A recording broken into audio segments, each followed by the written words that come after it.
पिलाने आज आम सप्तम श्रेणी गणित बही पूर्ण संख्यार गुणन तुम 1.4 से विषय को पढ़ा। तो यही पूर्ण संख्यार गुणन कहले तुम्हें माने बुझ पूर्ण संख्या कहले तुम्हें माने कौन बुझ आगे कहवा आगु मु आलोचना करिछि।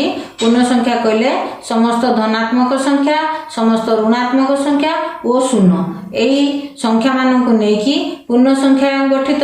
तो पूर्ण संख्यार गुणन कहले ताले आमे धनात्मक और धनात्मक संख्या मध्य गुणन करिबा, धनात्मक संख्या और ऋणात्मक संख्या मध्य गुणन करिबा, धनात्मक संख्या और जीरो मध्य गुणन करिबा, ऋणात्मक संख्या और ऋणात्मक संख्या मध्य गुणन करिबा, ऋणात्मक संख्या और जीरो मध्य गुणन करिबा, ऋणात्मक संख्या और धनात्मक संख्या मध्य गुणन करिबा।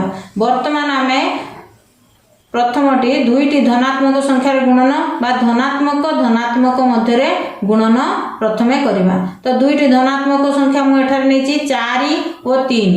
4 और 3 रो गुणन अर्थ 3 थर 4 को गुणन कर 3 थर 4 को जोग करिबा बा 4 थर 3 को जोग करिबा। काहे कि ना गुणन होछि बारंबार जोग क्रिया रो फल।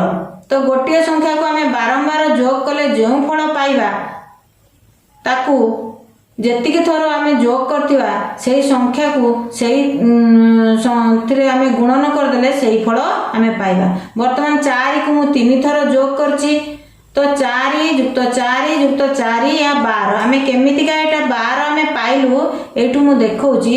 4 + 4 वर्तमान दुईटी संख्या नेली 4 + 4 आमे पाइली 8 8 संगरे पुणी मु थरे 4 को जोग कली जोग फल पाइली 12। तो वर्तमान 4 को मु 3 थर जोग कली जोग फल पाइली 12।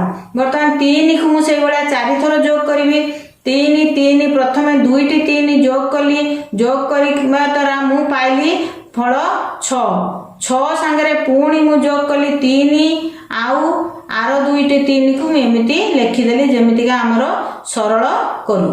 तो 6 संगरे मु 3 जोग कली तो पाइली मु 9 संगरे मु 3 जोग कली पाइली तो 12। वर्तमान मु 4 को 3 थर जोग करे किंबा 3 को 4 थर जोग करे मु सेही जोग फल पाइली 12। वर्तमान एई जो मु 12 पाइली आ गोटे कथा हला जोग क्रिया को तुमे माने संख्या रेखा रे प्रकाश करबा जानिछो। तो सेही बलिया मु एई 3 + 3 + 3 + 3 यहाँ को मु संख्या रेखा रे प्रकाश एठारे करिछि। तो संख्या रेखा रे जो प्रकाश करछि 0 रु वर्तमान 3 पर्यंत नेली प्रथमे 3 अछि फिर 3 अछि ताले 3 3 करके मु 4 थर नेली नेकी मु संख्या रेखा रे पहुंचली 12 पाखरे। तो वर्तमान ताले मु संख्या रेखा रु भी प्रमाण कली एवं जोग करके 2 थर जोग करके भी जोग फल रु तुमको देखाइली जे जोग फल तुमरो 12 आसला। तार अर्थ मु दुईटी धनात्मक संख्या नेतिली 12 मध्य एक धनात्मक संख्या। एथिरु आमे एई सिद्धांत रे पहुंचलु दुईटी धनात्मक संख्या मध्य गुणन कले गुणन फल एक धनात्मक संख्या। वर्तमान आमे धनात्मक संख्या सहित गोटे ऋणात्मक संख्यार गुणन करिबा। तो जेमिति का आमे धनात्मक संख्या आमे जोग करतिलु दुईटी धनात्मक संख्या नेतिलु सेही बलिया दुईटी संख्या नबा सेतिरु गोटे धनात्मक संख्या आ गोटे ऋणात्मक संख्या। वर्तमान 4 आ ता संगे आमे नेली -3। तो 4 गुणन -3 समान -3 + -3 + -3 + -3। वर्तमान एठी जो मु जोग कली -3 को 4 थर जोग करके मु पाइली -12। तो सेही बलिया मु ताको संख्या रेखा रे प्रकाश करिछि। तो -3 फास्ट नेली मु -3 तापरे फिर -3 फिर -3। तो ए जो दूरता गुडा नेछि मु -3 लेखा दूरता नेछि नेकी जाईकी पहुंचली मु -12 रे।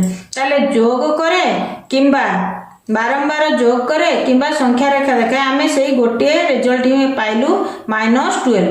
तो -12 जेतले पाइली ताले आमे एक ऋणात्मक संख्या ताले गोटे धनात्मक संख्या आ गोटे ऋणात्मक संख्या मध्य गुणन करिवारु गुणफल एक ऋणात्मक संख्या पाइलु। तो ताले आमे एई सिद्धांत रे उपनीत हेलु गोटे धनात्मक संख्या सह गोटे ऋणात्मक संख्या गुणन कले गुणफलटी एक ऋणात्मक संख्या हेबो।